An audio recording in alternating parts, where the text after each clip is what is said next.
Parental discretion is advised. This show is brought to you by IndieWrestling.us. Check out IWC, RWA, and more. And listeners like you, support this show at Patreon.com/Wrestling Mayhem Show. Just wait, just wait, just wait, just wait, just wait. Wait for the perfect time, then attack. Don't give up. It is the Monday Mayhem Warriors. I am Mike Sorgat, Sorgatron on the Twitter, here on your social media stream, wherever that may be, live on the Facebook, the Twitch, the YouTube, and the Twitter for Wrestling Mayhem Show in most cases. Live here from Sorgatron Media Studios in Pittsburgh, Pennsylvania. And with me this week, our usual Lego faring friend had to take a step away. I think the pyro has been too much for him the last couple of days. But with us, because there's actually this is the perfect person to be on tonight, because Mainstream Matt is with us. And we're going to touch on some Mayhem lore. How you doing, Matt? How are you recovering? We're going to get deep into the lore. And since I will consider myself Mirror Universe Mad Mike, and I didn't bring any Legos, but I do have a bin of Connects here. Oh, good. So I'm just gonna start getting to work on this and see what I can. Okay. I made a right angle. You made a right. Look at you. Look at you. A right angle. Good. That's not bad for somebody that is a master of the journalism. It's not too bad. It's not too bad. No. So I guess I don't know where to start tonight. Well, yeah. First impressions. Can we just talk about? Do you want to start with just the Thunderdome as a whole? Because the first time we talked about it on air. I want to talk about the fact that just it. All right. It's been. Wait. I'm trying to circle back. All right. 24. Yeah.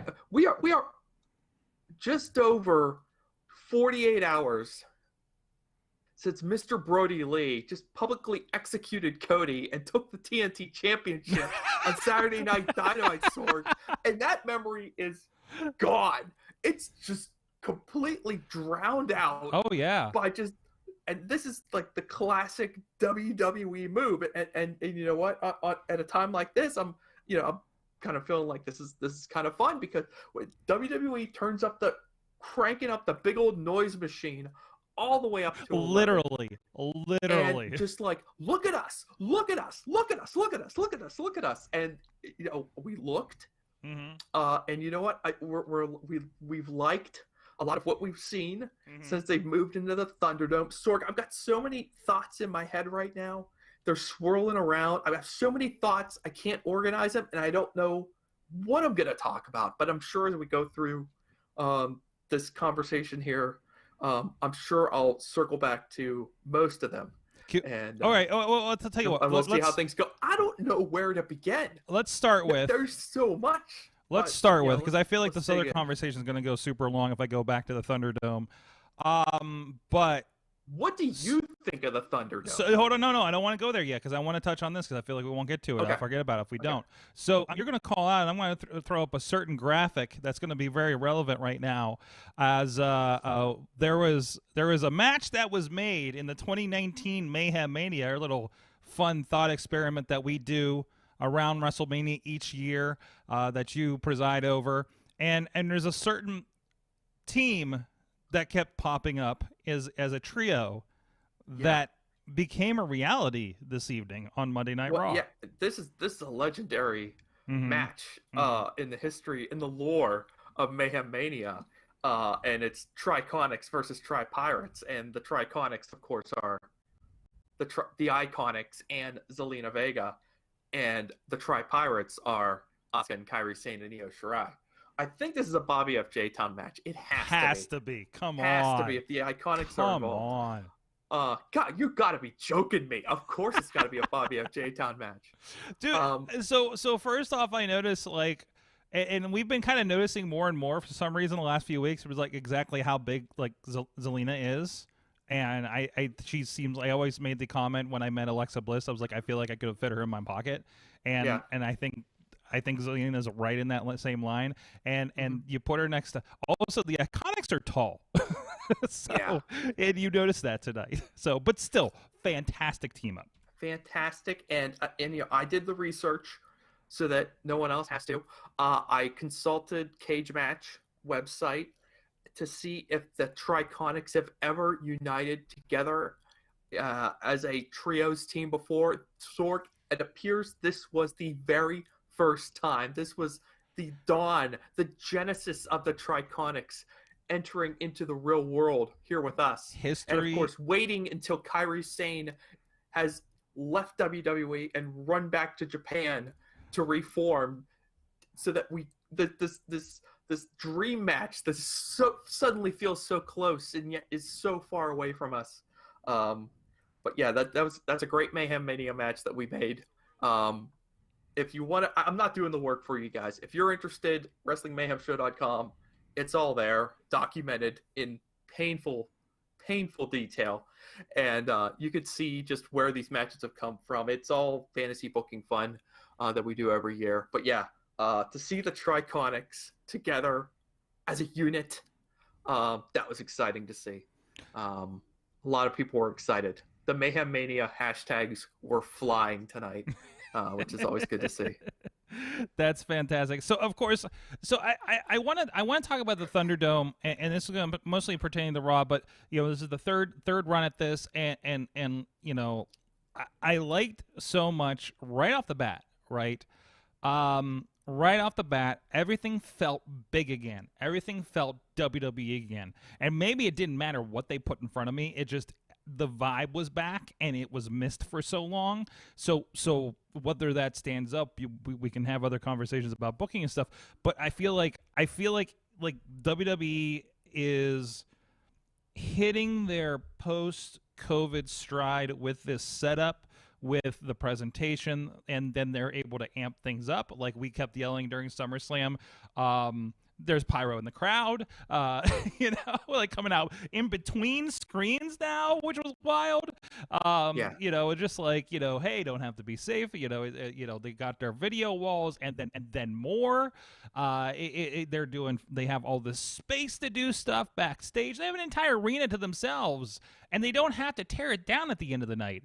So that affords some things that they can do they normally can't do, which is pretty fantastic. It's like Celine Dion, playing a casino in Las Vegas for 6 months or so. Mm-hmm. Exactly. They're in residence at the Amway Arena, and I feel like it gave them I feel like from a creative perspective, it gave the company an emotional lift. Like I felt that lift even a little bit on Friday night watching SmackDown. Because I couldn't resist, peeking in and seeing it, and you could just tell like the energy was stronger from the performers. Everything felt like it had a little bit more juice, and maybe it is just putting them back into a larger setting, pumping in that crowd noise. How much of it is authentic is give or take here or there, but I felt like they I feel like for the most part it's having a very positive impact on the product. It's making it feel like an actual wrestling show again. Absolutely. And what's the difference between having the NXT extras in the crowd trying to play fans and actually having fans is a big difference, especially they're live again. There are actual fans there who will cause trouble from time to time. Yes. And that element of danger is back, even if they are confined to their little screens. And, we'll see how well it works and how much of the rough edges they can smooth off. I thought SummerSlam was a huge success. I thought tonight was a little bit of a step back, but I feel like they had so much momentum coming off of Sunday that it didn't even matter. I'm, still kind of buzzing. Just, it's nice to see the industry leader kind of has a little bit of swagger back, because, those last few weeks or months at the PC were a drag, man. We got a lot of people hopping in here, especially over on the Periscope Twitter stream. I've seen a lot of new faces over there, over on Facebook, and of course our friends over on YouTube and the Twitch page. If you have any comments on what your thought of the first weekend of the Thunderdome, please drop your thoughts in there. Rob's in there, and he's saying, anyone noticed that they tested how big a lag they had with the fans when Drew was has everyone give the thumbs up? I was worried about that when he did that. I'm like, oh no, listen, we do a lot of streaming stuff around here, and that's like the oh no, this isn't going to go well. So, but even Matt, to that, your wife got in on SummerSlam late in the show. She stuck around not very long, but she got to see that experience. So, and I know we've seen shots of it, online and everything. If you follow certain Twitters, like there's screen caps of what it looks like. Can you speak of at least secondhand of what that kind of feels like for the user?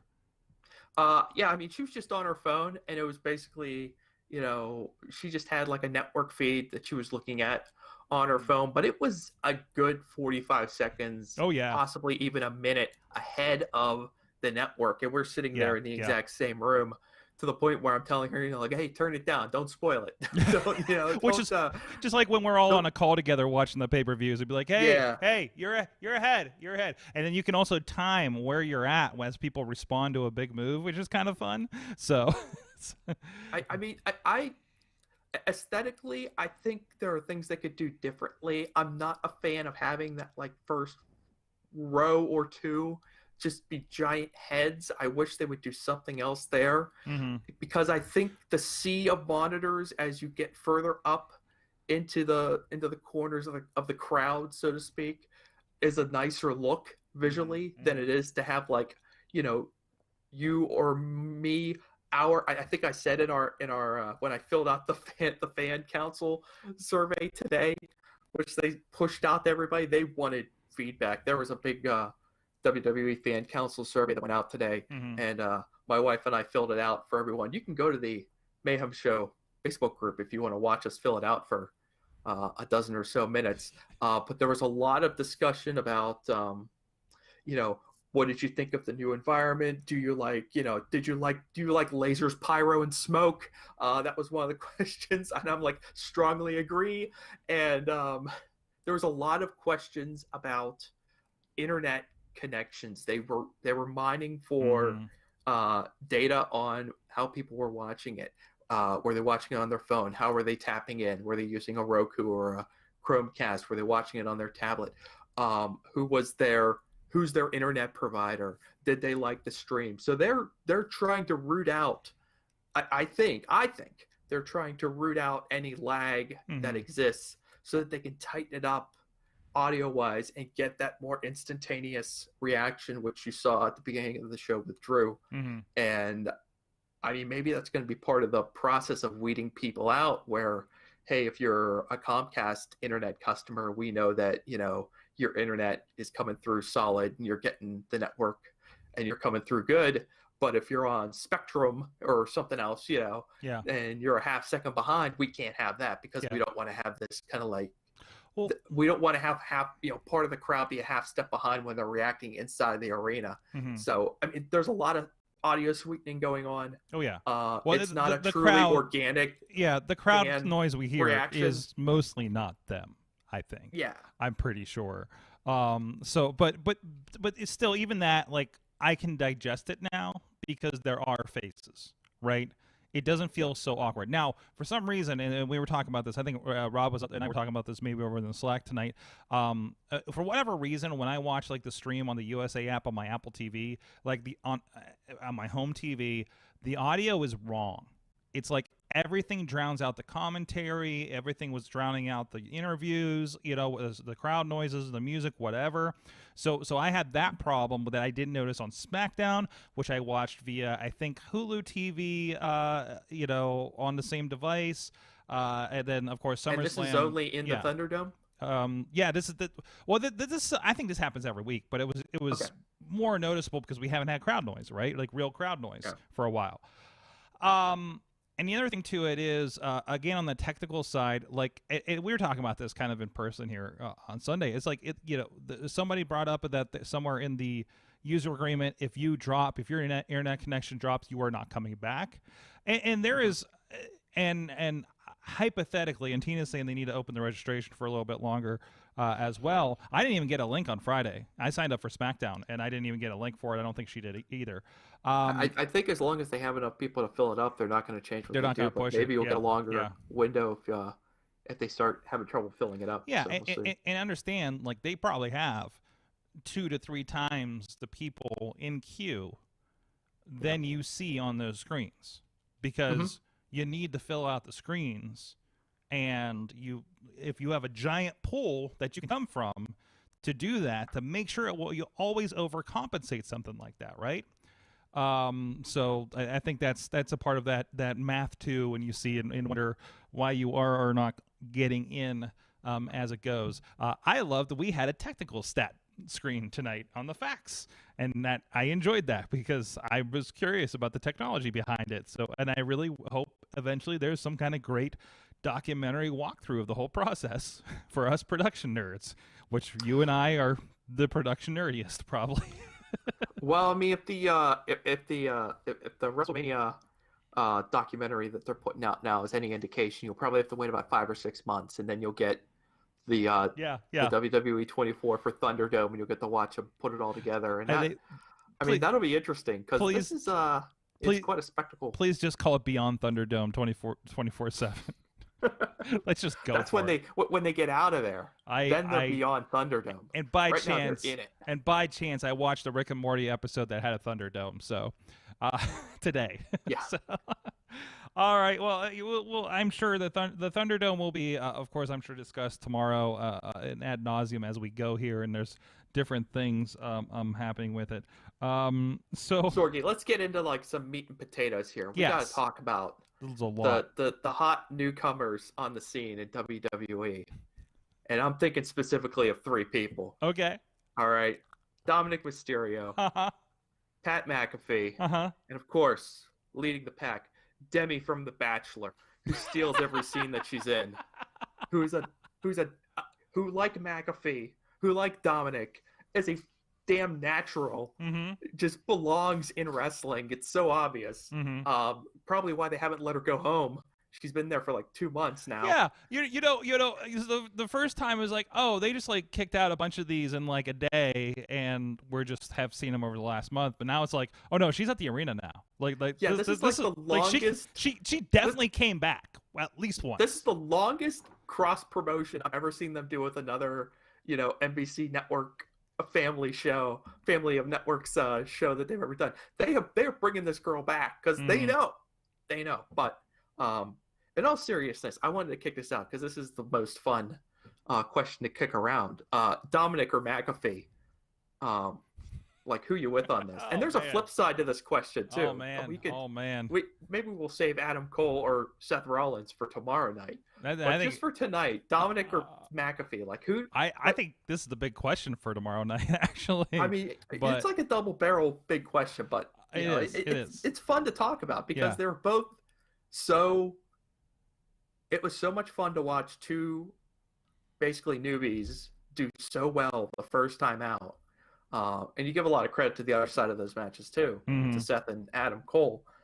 But oh my God, I could not believe both of them were so I was impressed. But yeah, if I made you pick one, where are you going to side on that? I think the most surprising was definitely McAfee about how good he did.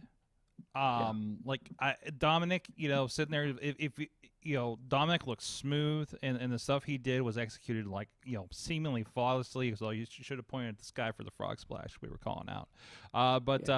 McAfee was the, I'm not going to give this guy like main event title match, let's go guy, but he looked better than Mongo and Kevin Green and Carl Malone and Carl Malone. Yeah. I mean, I'm not counting Jay Malone. I'm talking about athletic guys from another sport that have come over. And obviously, Pat's probably been training at the Performance Center for the last 2 years at least. right?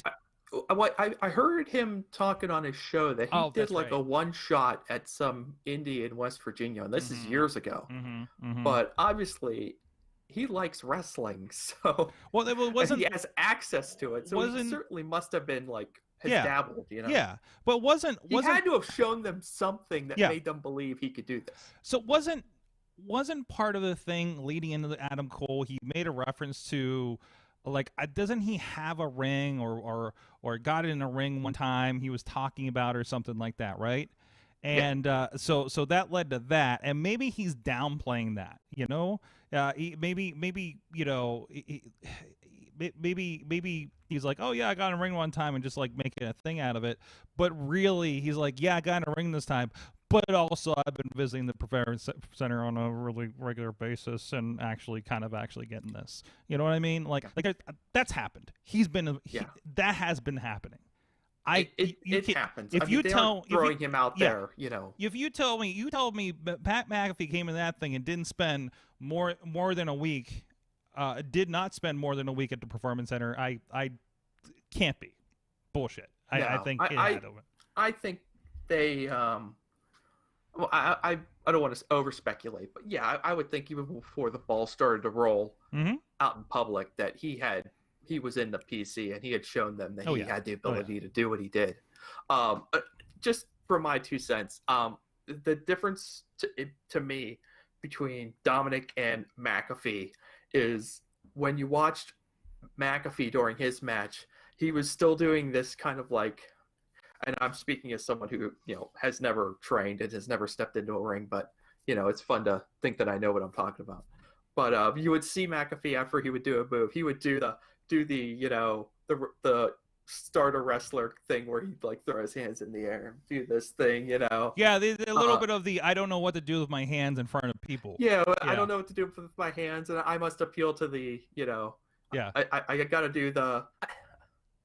I don't know what to call it. I'm sure many of your indie wrestling friends. He looks like the dude at the frat party versus a wrestler posing. Now, the thing for McAfee where that worked for him is because his persona is to be such a jerk that it worked for him. But when you watch Dominik, there's none of that. Dominik never gives you the sense that he's playing wrestler. He's just being a wrestler. Yeah. Or he's just Dominik in a fight. Yeah. And that's probably partly because of, you know, his lineage and, you know, just growing up around the business. He's surrounded into his brain. He's surrounded by the best wrestlers in the business at the family reunion. Yeah. That makes a difference. That makes an absolute difference. So yeah. But both guys were great. And of course Demi from The Bachelor leads them all. Well, I can't wait to see her Hurricanrana. So she doesn't have to do a Hurricanrana. She has to. I thought they were going to take her to Raw Underground tonight, which was not much tonight. There was not much Underground tonight, Sword. No. It's suffering from that. This is what I waited a week for situation. So it's like if there was, I mean, it's kind of like the Mickie James thing tonight where she just ran in after being run down very horribly. And just like, you know, if you were somebody that was following that storyline, that's just like, okay. And it becomes a forgettable thing. How can you attach to it? Right. If it's just like a 5-minute thing, that's almost nothing in the middle of 3 hours. Like, what are you getting out of that? Right. Yeah. And then and Underground's a little bit more, but then if you don't deliver a lot with it, like there's not, like it's so quick, it's so flash, it's so, you know, it's basically like we cut 3 times to it during the course of a half an hour late in the show. I don't I think it breaks down for me interest wise. It's just like it just doesn't have any kind of narrative to it. And I'm waiting for like you know, I'm wondering like what happened to Dabocado? You know, he was supposed to be the big boss. It felt like, and that like eventually someone would have to go for him. And Tina's Ammonia. There were some bad women's interactions tonight. Oh, the Shayna Nia Jax thing was just like I'm over it because it happens all the time. It's just weekly. It's just like Nia is either receiving or giving the worst stuff, and borderline offensive. No, and sometimes just offensive. And it's just like I tweeted from the Mayhem account after that Haystacks Calhoun crack. I'm like, Nia's so much better than this, and we know it. And I heard I read somewhere where they were interviewing Stephanie McMahon, and she was talking about how they need more women writers. Yes. In WWE, and I will agree with that. But at the same time, I'll also say you need to stop writing the storylines. You need to stop you need to take a storyline. You need to imagine two male wrestlers feuding, write that storyline, and then take that storyline and just hand it to two women. Yeah. You have to just disconnect yourself from this gender thing that is steering them into all these bad directions, and just let them do their thing. I mean, fortunately, we still have Bayley and Sasha. Yes, we do. Yep, and still doing great stuff. The bright shining lights of WWE. Now we have the Triconics, of course, and so there's a lot to look forward to there. So there's just women carrying this company on their backs, Sorg. Oh yeah. We've said it a few times. And just like the variety in the men's division, there's good, mediocre, and the ugly, right? Yeah. So and hey, I mean, good for them. They have multiple storylines going with their women's division right now, which is not something that you used to see a lot before. But I mean, you gotta give it some different twists here. There were about 4 angles tonight with women. Yeah. Separate angles, some interconnected a little bit, but still. Significant. So here's something else we got to talk about. So much to talk about, Sorg. Keith Lee and his song and his gear. Are you yes, Keith Lee comes out with the intro and generic rock music. Which I was just ready to bop to it, and it stopped being the Keith Lee song. Yeah. And it started to be something else, and then they tweaked his gear. I am not a huge NXT consumer. I don't know what kind of promos Keith Lee was doing in NXT. How were his promos in NXT different than they were tonight? I forgot he did a promo at the beginning. To be quite honest. Yeah. I guess I need to rewatch his promo. I don't know, but I mean, it's not that it's not a must-watch. No. But I mean, it's okay. I mean, his NXT promos were very good, good, very strong, very. He's got that. You've seen enough of him. He's got that really cool attitude to it. Hey, I am the greatest, that kind of thing. Maybe it's different now since he's working as the new kid against somebody like Randy Orton. So, whatever that is. I did see a hashtag free Keith Lee's nipples with his outfit, I guess, tonight. We're getting a lot of free Keith Lee's everything. And what was the tweet I sent you? I got to read this tweet for you while you keep going on here. But no, it was good to see him there. I'm glad he's not getting flattened by Randy or anything. We'll see what happens in this match coming up. Unfortunately, of course, Randy's setting up probably for a rematch with Drew.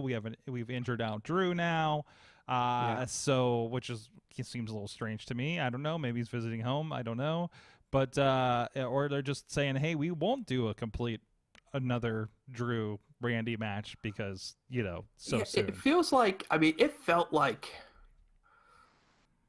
it was such a nice to me, it was a very pleasant surprise when Drew won that match on Sunday. It was I was kind of like, dang, Randy's gonna get this belt, and then Drew won, and now they're dragging it out through this payback pay-per-view, and then what? Then are we on to Survivor Series?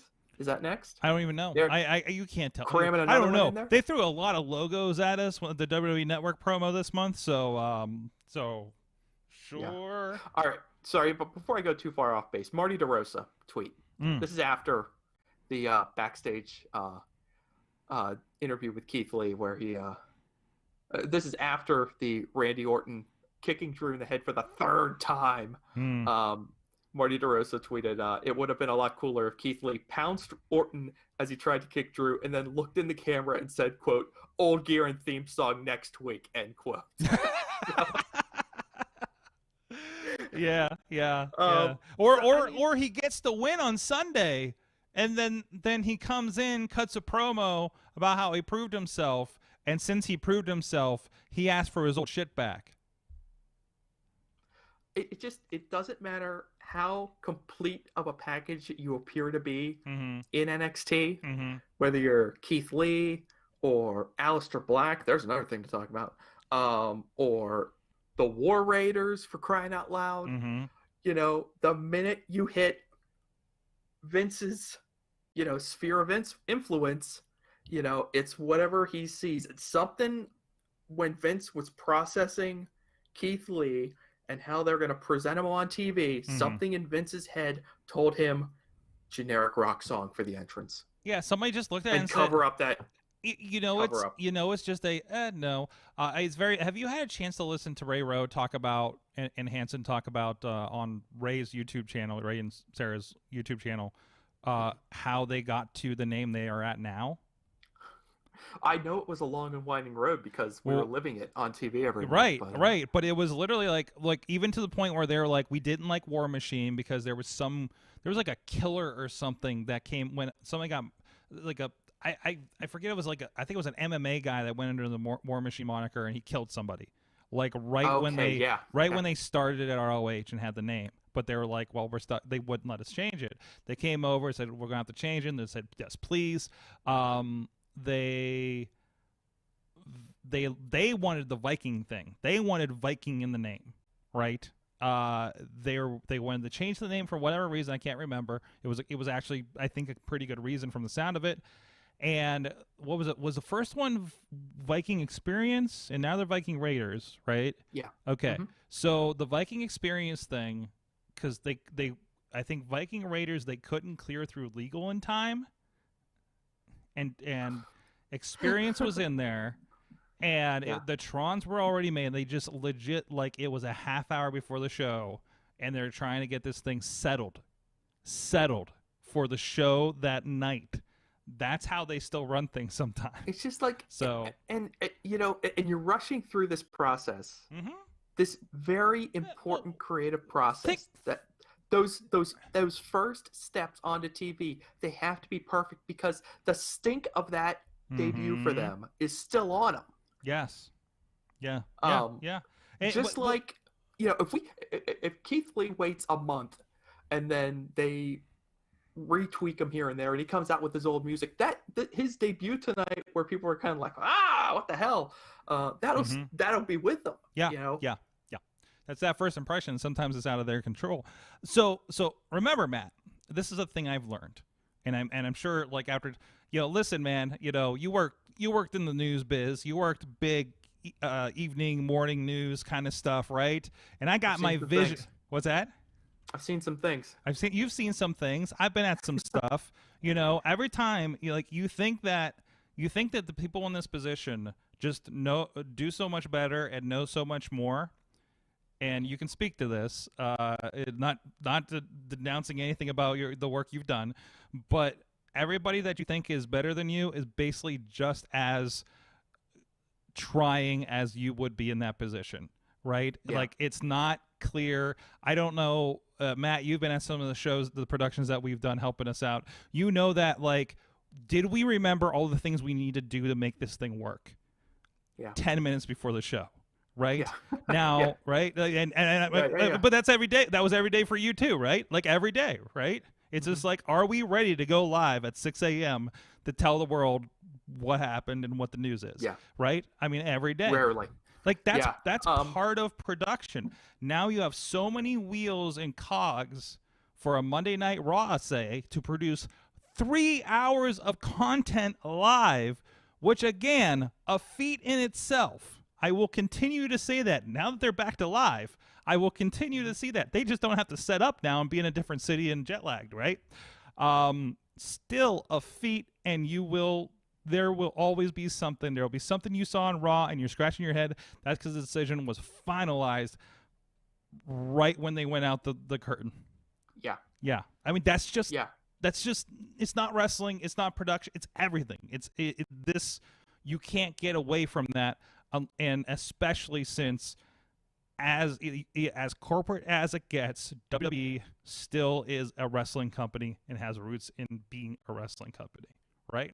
Yeah, they'll always that they're as much as they try to get away from it, their inclination will always be to be, whatever. If the most pro wrestling outcome possible is what will happen, behind the scenes and front of the scenes. Yeah, absolutely. Kind of like a tangent on that thing. I read this article that Renee Young wrote for the Players Tribune. Is kind of her farewell to WWE outside of the WWE umbrella. So she posted on this website, typically used by athletes whenever they just want to get some long form writing out there. And one thing she mentioned, kind of an offhand mention, towards the end of it, was talking about her time at the announce desk on Monday Night Raw and how, looking back on it now, kind of feeling kind of what you exactly were describing, of being underneath other people and being like, okay, you must know better than I. But now, with the benefit of hindsight, thinking to herself, I wish I would have stood up for myself here. I wish I would have said my piece here. So you don't know what's happening behind the scenes. We reflexively, go, it must be Vince. Because, at the end of the day, it all eventually goes through him in one way or another. But there is a lot of creative input that comes from the bottom, and sometimes those talents do get what they want. Yeah. And sometimes that's not necessarily what's for the best. So maybe Keith Lee was like, you know what, I'm on the main roster. Maybe it's time for a shirt. And they were like, okay, pal, go out there and wear your shirt. And because Keith Lee wants to give himself the best chance for success. So we don't know exactly what that process was like behind the scenes, but I just know Twitter had a heart attack. So hopefully it's not the worst we'll thing. Get used to it. Listen, as far as debuts go, it wasn't the worst debut for him. I think it's good. Looking forward to it. I mean, the way they put him over, like, going into it, say this is happening, what's gonna happen. Either way you look at it, he's mixing up with a top guy like Randy Orton, whatever you think of him, and I think the sky's the limit for him. Yeah, I walked into that one. Sorry, it's limitless. You could say. I mean, he does. So he does. You don't have to say. But yeah, and then he and Randy get to do it again on next Sunday, another pay-per-view. Sorgi. Just, it feels like the wheels. The thing about Raw tonight, it felt like the creative wheels were turning too quickly. Yeah. I don't think that they're playing catch up. They're playing catch up. That rate, the Mysterios versus Seth and Murphy. I was disappointed to see them even attempt to do that match proper. Like, that was so hot coming out of Sunday. That needed to, I felt like that needed to just simmer. And you do some, you do some stunt where, the Mysterios get arrested. Just pull something out of your ass. They do it all the time, Sorg. Even just to push that match, that would have been a great payback match, right? A great payback match? I mean, you could... I was thinking, how far down the road can we kick this thing? Can we... How far can we string this along? Where is the final comeuppance for Seth?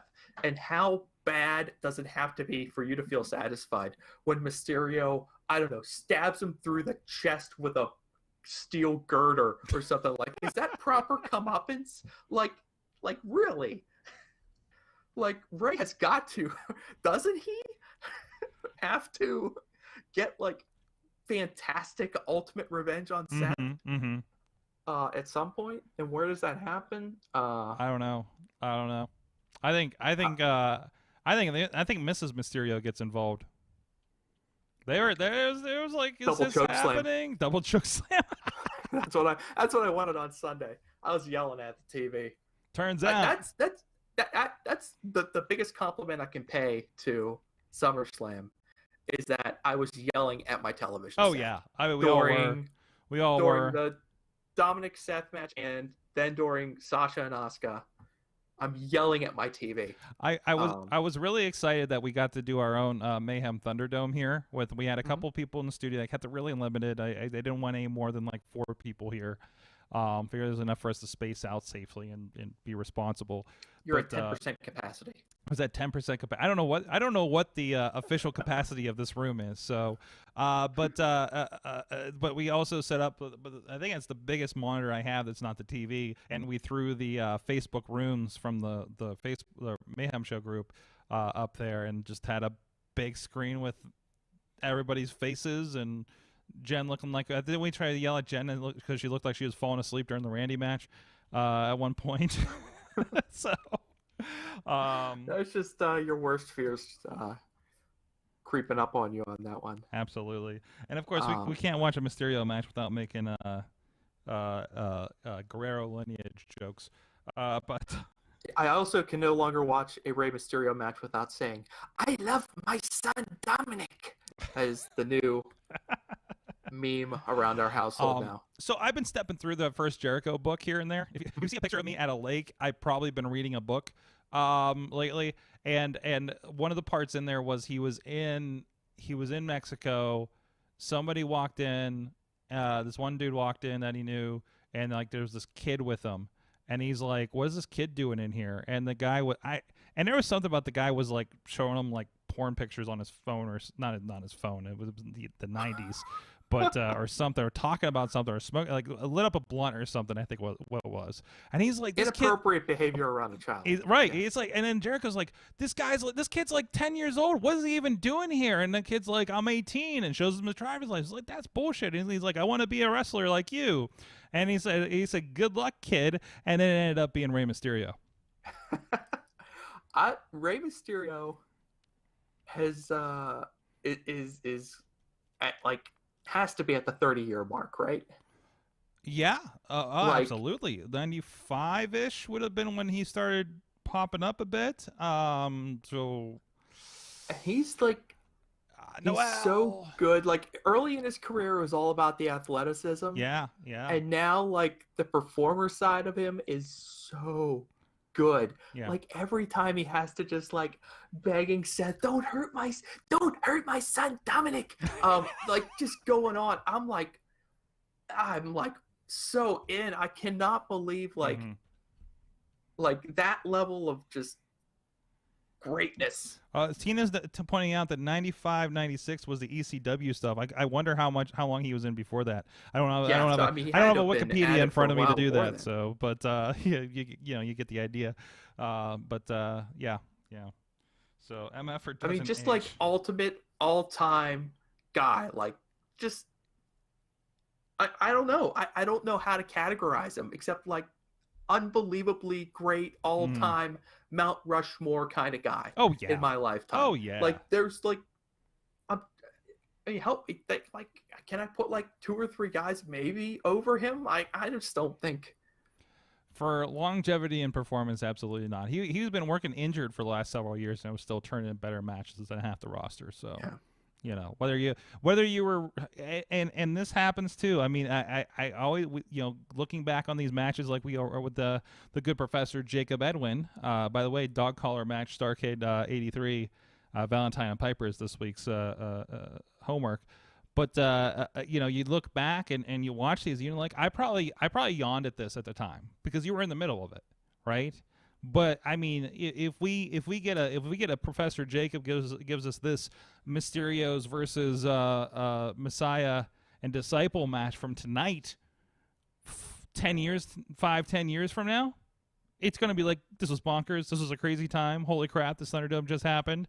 Like meanwhile, yeah. I mean, I'd say we're pretty excited about it right now, but it's going to be interesting to see like what from this era like stands the test of time. Like 5 or 10 years down the road actually gets like, I mean, like Dominik Mysterio is like could be like one of the ultimate right place, right time guys As long as the kid doesn't have any like weird second generation issues like Eddie did or something, he's good to go, right? Tina's always keeping us honest here. Ray debuted in 1989 at 14 years old. Okay, so he's well past 30 years. Oh yeah. So, and he is the, oh man, am I gonna really? He is the wrestler of our generation. He's the guy. Yeah. I mean, and there have been guys who've been bigger and made more money, but like he's just consumed like 3 decades of our fandom. He's the dude. He's that guy, you know. So. Yes, he is. Well, now we've had our Rey Mysterio appreciation show. Matt Carlins, I got the cursor in a weird place over there for you. But Matt Carlins, it's been fun to have you on a Monday night. To have a whole different vibe. Matt and Mike will be with us tomorrow night. We will have the Honey Badger on. By the way, I asked a Honey Badger. That will be a different vibe. That will be a different vibe entirely, including she tweeted today about how she had a dream. Something about, I think she was on a ladder and Atticus Cogar put her through a table from the ladder while she was wearing a wedding dress. We are going to analyze her dream tomorrow on the Wrestling Mayhem show. I'm sure she popped right back up and murdered him on the spot. And then she woke up. I don't know. I don't know. I don't know. And then also I've also asked, we might be doing, we're going to experiment. I want to try something different for the Patreons tomorrow than what our usual shout outs. So stay tuned for that. Hopefully it'll be fun. I'm sure we'll talk more about the Thunderdome. We'll get Mike's thoughts on it. Maybe we'll talk a little bit more about what interesting things we're seeing amongst the Thunderdome. Oh yeah, that's a good thing we didn't get into, so that'll be fun to talk about. It started with Sleeping Guy on Friday, and man, those were more innocent times, Sorg. Back when we only found Sleeping Guy in the Thunderdome. We'll see Remember what happens. how innocent we were back then? Yeah, all of Friday on network television. But we'll see what happens there. Also, if you haven't yet, go check out. We had a great interview with Quinn Magnum. Went about an hour with him, talking about, hey, where did this guy come from, and how did he end up with the NWA North American Championship in the 2000s, and how did Fight Underground come to be, and kind of a little back and forth about production wise there. But also there's, for Patreon, mentioning that there's an extra interview I did with him talking about how Fight Underground's first taping almost didn't happen. So we go into the details of what almost went wrong and how those first 10 matches almost did not happen on the day of the shoot. They almost did not happen because of it. See, it doesn't matter if you could be the industry leader, or you could be, just one of the indies trying to grind it out now. Yeah, or it could take... And stuff gets nuts because it's pro wrestling. Or it could take literally 4 different promoters to make one show happen. Yeah. So, and find out why and who saved the day over there, patreon.com/WrestlingMayhemShow. Thank you so much. So much love to everybody that has been supporting the show and hanging out with us here on. I can see how excited everybody's. Looking at the numbers in the chat rooms across the board. You guys are excited about the Thunderdome too. Mention, correct me if I'm wrong, but I believe you mentioned to me the other day that the IndieWrestling.us recently passed a milestone. Yes, the YouTube for IndieWrestling.us passed 10,000 subscriptions over there. 10,000, Sorgy. Yes, that's a lot. 10,000 subscribers. A lot of free content over there for you guys to watch. A lot of great matches. The entirety of our friends Prospect Pro Wrestling, from the training session and the quarantine challenges over there as new content. The Indie Mayhem Show stuff's over there. Thank you so much that everybody that pushed across that. Of course, we're broadcasting on Wrestling Mayhem Show, which is still in the 700s. So while we're at it, go do us a solid and get us over 1,000 there too, because that would really, really be helpful. Because man, you hit that 1,000 mark, things change. It's not like that first record label and your life changes things, but it's just one of those like YouTube notices you. So and help us over there, of course, and just hit likes on all the videos and the subscribes, and hit like during this, and hit your share buttons, everything that help get us out there. We really do appreciate all the Mayhemers, new and old, because I know I saw a few new faces pop in there. It almost didn't happen. This was the first time Rob, who completely wasn't there on premises during Fight Underground in the chat room. But anyways, we just not even Rob knows the story. So, that's how behind the scenes this is. One day I'm just gonna bring Rob on, who has been on with me, or I have sent to shoots for us. Just be like, Rob, tell me some shit you've seen.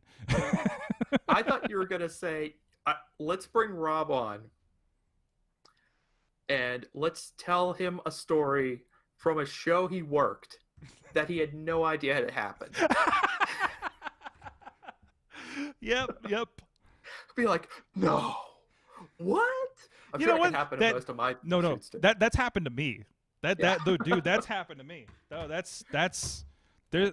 Yeah, no, that's happened to me. Did you know this happened? I'm like, no idea. I'm kind of doing my thing. Had no idea. Who's backstage? What do you mean Chris Jericho's backstage? Bullshit. And I look backstage. Shit, Chris Jericho. Yeah, it was an all-timer. That was a good one. Man, that was a moment. That was a moment. That was the only thing that trumped my Ric Flair meeting. So, guys, thank you so much. It's been so much fun. We're going to keep doing this. We're going to keep streaming no matter where we are. Some fun stuff in the works that's been planned here. Matt, I'll tell you when we get off air what's in the works. Wait. You're going to be the first to know about this, and I hope it happens, but early planning stages. But we'll see you guys next time. Mayhem out. Just wait, just wait, just wait, just wait. Wait for the perfect time, then attack. Don't give up what you want, take it back. Wait for the perfect time, then attack. Do what you This show is a member of the Sorgatron Media Podcast Network. Find out more at sorgatronmedia.com.